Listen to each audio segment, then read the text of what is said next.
telescope and backing the Sona. My name is Alinafe Mlamba, a Malawian journalist, and in this season, we are delving into President Dr. Lazarus Chakwera's State of the Nation address, which he gave on Friday, February 9, 2024. But first, let's take a recap of our previous episode. For those who might need more incentive to take the business of this House seriously, I submit that another reason we must insist on seriousness in this session is that we gather here at a time when Malawi and her citizens are facing a very serious situation economically. Out of all the sonas that some of us have had the chance to listen in, this is one of the most Malawi-centric.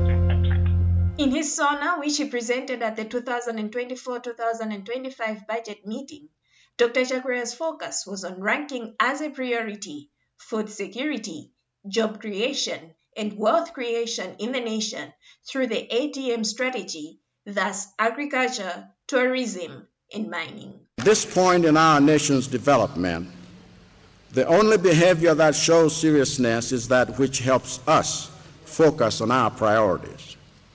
And when I stood here to deliver State of the Nation address on the 12th of May, 2021, I made it very clear that our top priorities are food security, job creation, and wealth creation.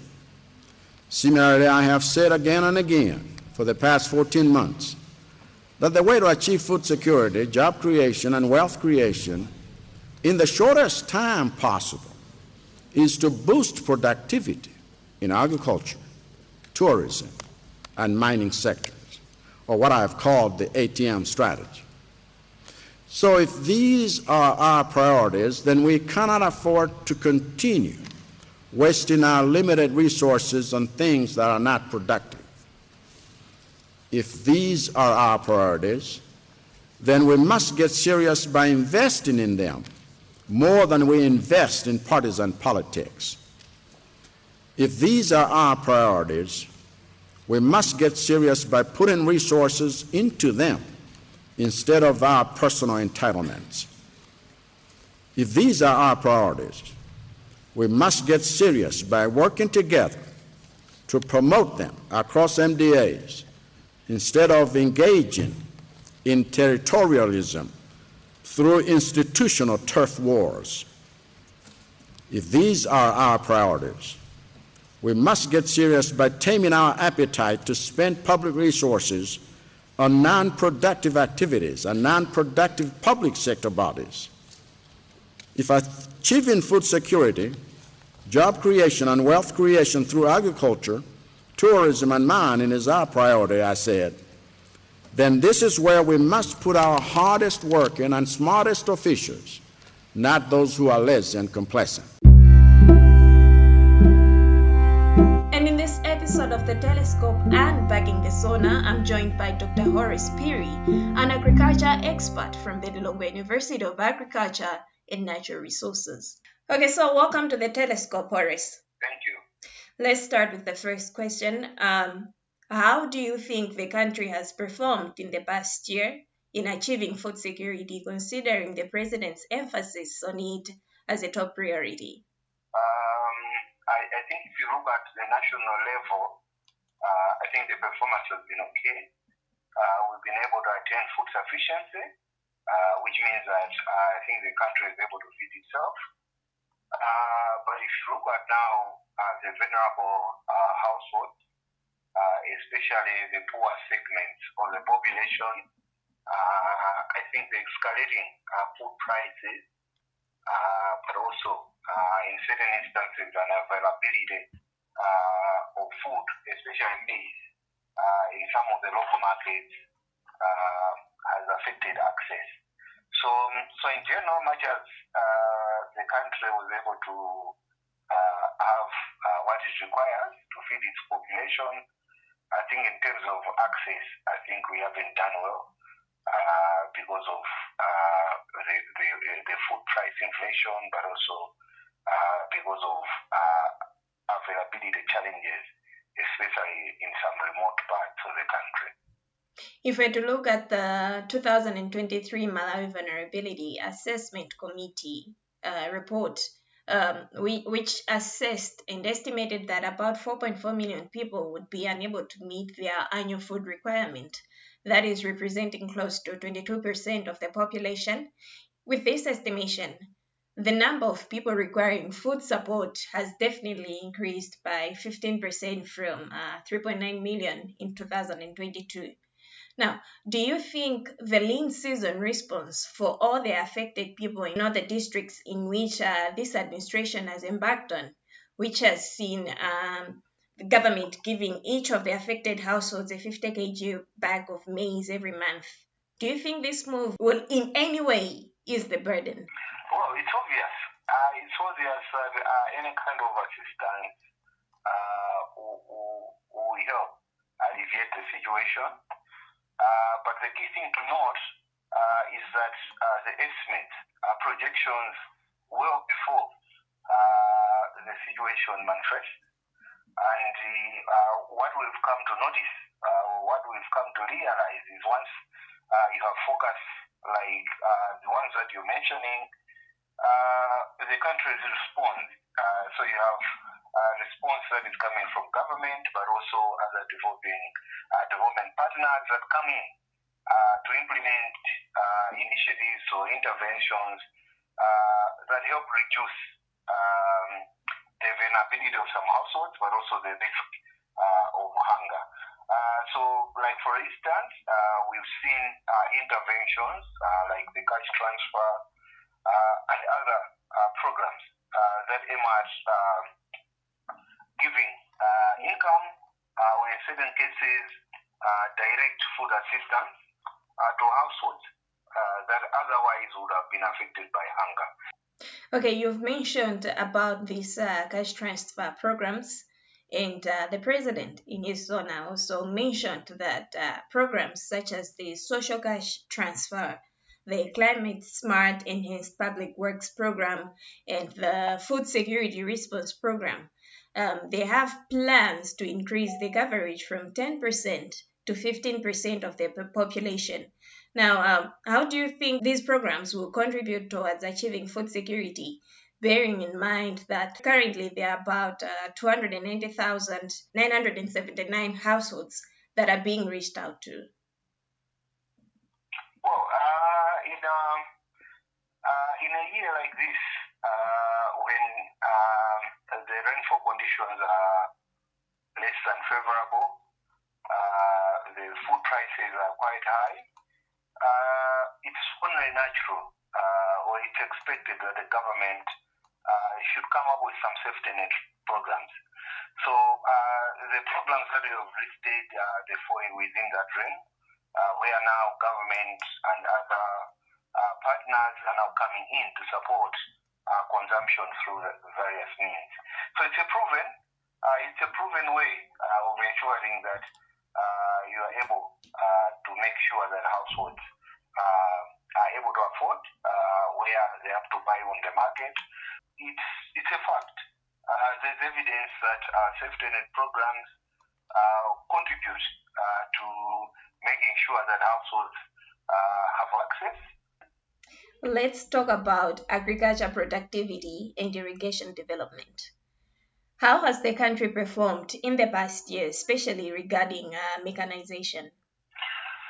Well, in terms of mechanization, I think the country has done well.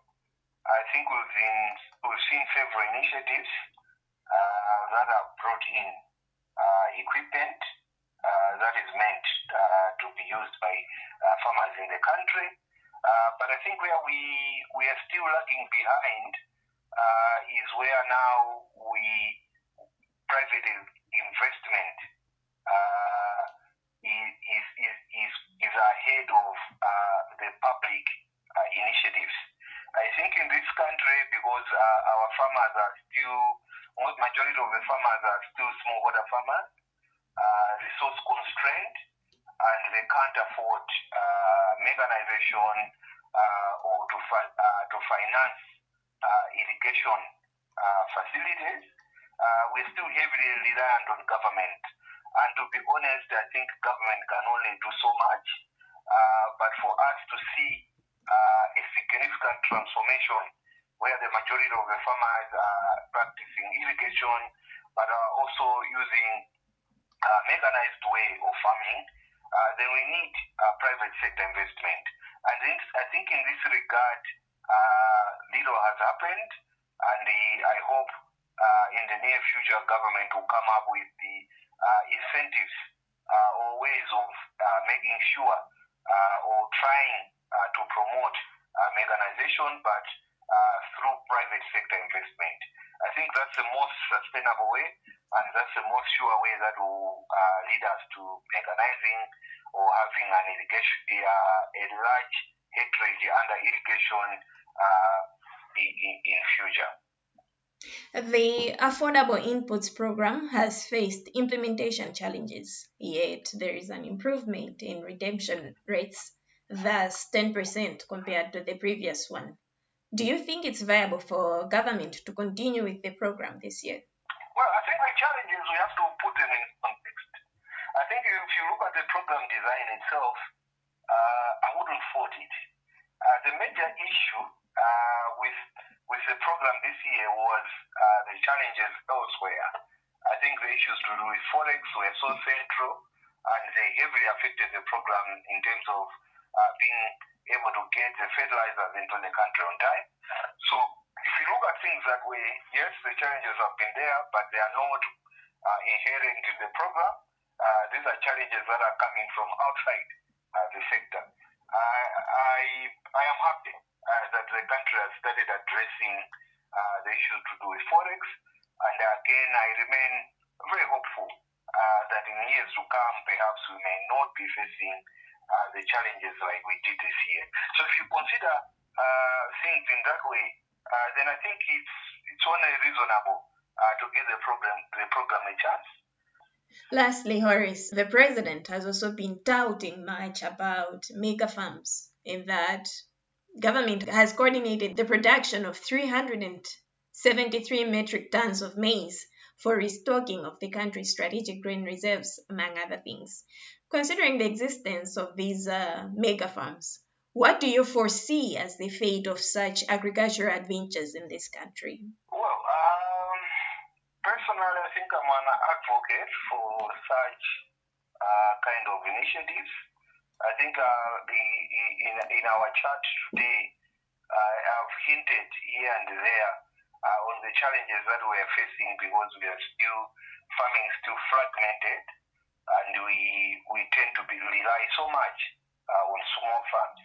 Not that we should do away with small farms, but I think we stand to benefit a lot if we go the commercial way, but also we increase the scale in terms of production.